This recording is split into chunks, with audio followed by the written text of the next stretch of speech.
إيه غدانا كده جاهز، كده الخضار أهوّة، البصل والخس كده خلص، ونضّفنا كمان الفسيخ، وعملنا طبق السلطة المتين بتاعنا الخضار بتاعنا، وحمّرنا البطاطس، وده كمان البصل اللي عملناه عشان اللي مش بتحب البصل الأخضر، وكمان العيش أهوّة زي ما أنتم شايفين، كان لسه جاي النهارده وكان سخن كده وطري وكان زي الفل. الله عليه.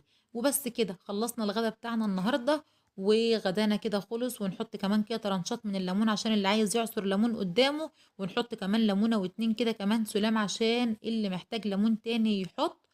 وبس كده خلاص، كده خلصنا الفيديو بتاعنا النهارده وخلصنا يومنا. رقم ما خلصنا غدانا كده خلاص احنا خلصنا يومنا. ناخد بقى الاكل الحلو ده ونروح بقى نقعد كده نتغدى.